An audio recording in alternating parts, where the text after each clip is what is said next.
Halo sahabat statistik, bertemu lagi dengan saya, Gama, di channel Kuliah Statistik. Pada kuliah singkat kita hari ini, kita akan mempelajari bagaimana membentuk tipe objek, skalar, vektor, dan matriks, beserta operasi-operasinya dengan menggunakan RStudio. Yang pertama adalah untuk membentuk tipe objek skalar. Jadi misalkan kita di sini ingin membentuk objek A yang berisi nilai 5. Maka kita ketikkan A tanda panah 5. Ctrl Enter. Kemudian untuk memanggilnya kita tuliskan objeknya A. Ctrl Enter, maka dia akan muncul 5. Atau bisa juga kita tuliskan A sama dengan 5. Kemudian kita panggil, kita tuliskan objeknya A. Ctrl Enter, hasilnya keluar 5.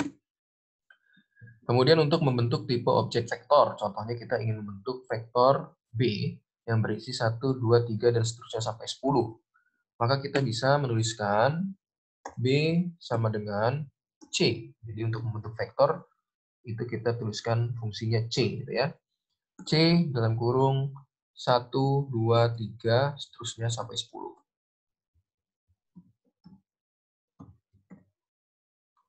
Ctrl Enter, baru untuk memanggilnya kita tuliskan B.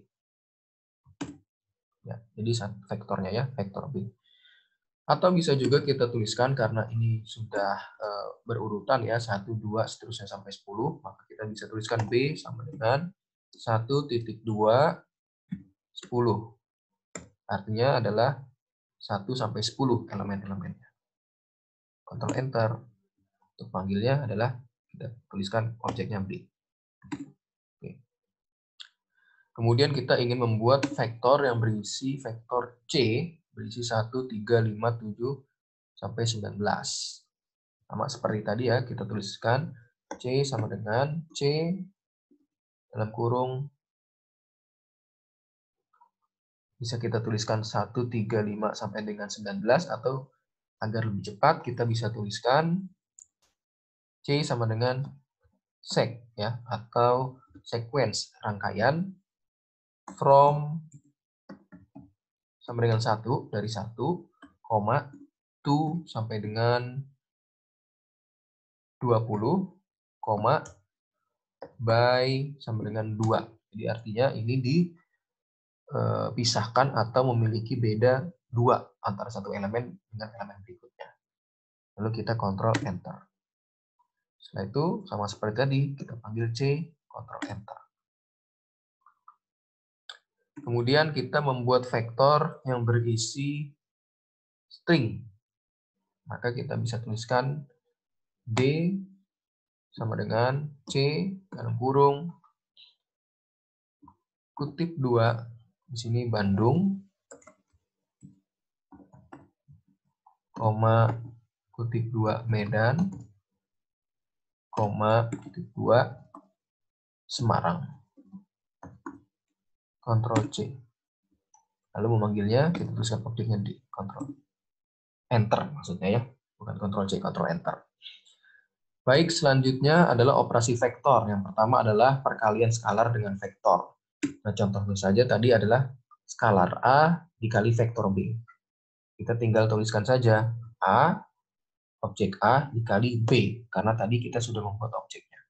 Ctrl Enter, maka hasilnya dapat. Kemudian perkalian elemen-elemen vektor. Contohnya adalah vektor B dikali vektor C. Nah, kita panggil dulu agar kita tahu nilainya tadi berapa. Vektor B, kemudian dan vektor C. Oke. Kemudian kita kali B bintang C. Ctrl Enter, maka ini hasilnya. Nah, perkalian di sini adalah perkalian elemen-elemen yang bersesuaian. Contohnya saja di sini, elemen pertama pada vektor B dikali dengan elemen pertama pada vektor C. Hasilnya 1. Kemudian di sini elemen kedua pada vektor B 2 dikali elemen kedua pada vektor C 3. 2 kali 3, 6, dan seterusnya. Baik, selanjutnya adalah perkalian antar vektor yang menghasilkan skalar. Contohnya vektor B dikali dengan vektor C, tapi ingin menghasilkan skalar, bukan vektor. Maka caranya adalah B kemudian persen, bintang, persen, C. Kontrol Enter. Ya. Jadi ini perkalian sama saja perkalian vektor baris B dikali vektor kolom C gitu ya, karena menghasilkan sebuah skalar. Selanjutnya adalah penjumlahan skalar dengan elemen-elemen di dalam vektor. Contohnya adalah skalar A dengan vektor B. Untuk mengingatkan kita panggil dulu A. A itu adalah 5 ya.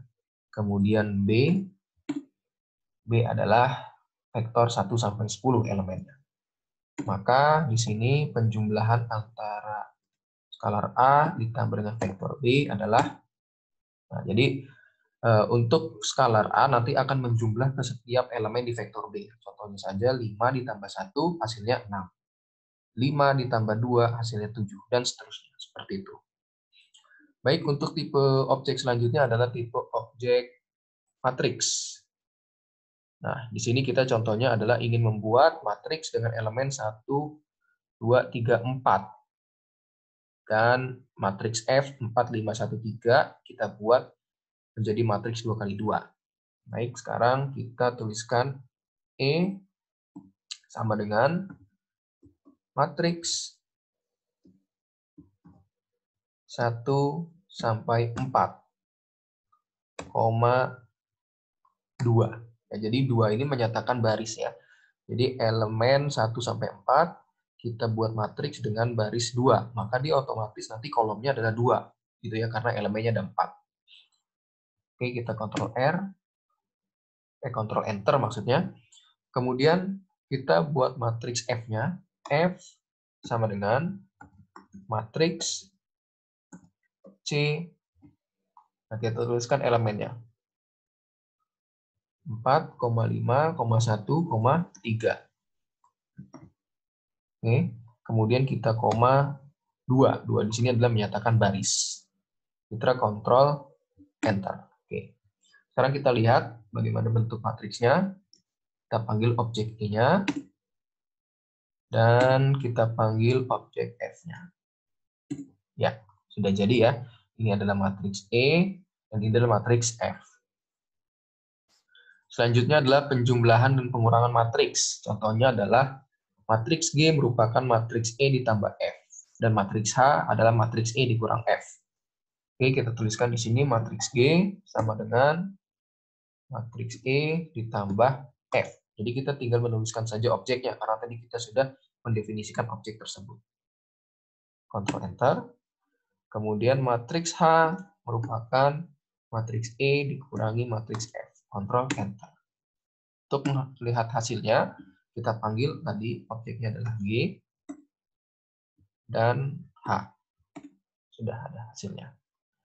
Selanjutnya adalah perkalian matriks. Contohnya adalah matriks I merupakan matriks G dikali matriks H. Maka kita tuliskan I sama dengan G persen dikali persen H. Enter, dan hasilnya adalah kontrol Enter. Jadi di sini ya, kita untuk perkalian matriks ada persen, seperti itu. Nah, kemudian selanjutnya adalah mencari nilai determinan dari matriks. Contohnya, bagaimana determinan matriks I. Kita tuliskan saja fungsinya itu det ya. Kemudian dalam kurung objek matriksnya adalah I. Ya, jadi determinannya ada 21 untuk matriks I. Kemudian mencari inverse matriks. Mencari inverse matriks kita tuliskan solve ya. Jadi menggunakan fungsinya itu solve. Dan objek yang ingin kita cari inverse-nya adalah I. Lalu kontrol Enter. Oke, ini adalah inverse matriksnya. Selanjutnya mencari transpose matriks. Contohnya adalah kita ingin membentuk matriks J yang merupakan transpose dari matriks I. Baik, kita tuliskan J sama dengan T. T itu transpose maksudnya ya. Objeknya adalah I. Kontrol Enter. Lalu kita lihat hasilnya, kita tuliskan J, kontrol Enter. Ini adalah transpose matriks dari I ya, atau matriks J. Kemudian kita ingin mengecek dimensi dari matriks. Contohnya dimensi dari matriks C. Ya, karena ini kecil, kita tahu ini adalah 2 kali 2. Cuma kalau suatu matriks yang besar mungkin sulit. Maka di sini kita bisa dibantu dengan fungsi dim. Dim dari objek matriksnya adalah di sini contohnya adalah C. Ya, maka di sini adalah 2, 2. Artinya orde dari matriksnya atau dimensinya adalah 2 kali 2. Kemudian untuk melihat elemen diagonal suatu matriks, kita menggunakan fungsi diag. Contohnya saja di sini matriks yang ini kita gunakan adalah matriks C. Maka kita ketikkan C. Ctrl Enter. Ya, berarti diagonalnya adalah dari matriks C 27 dan 21. Sudah sesuai. Baik, mungkin itu dulu kuliah kita pada hari ini. Sampai bertemu di kuliah berikutnya.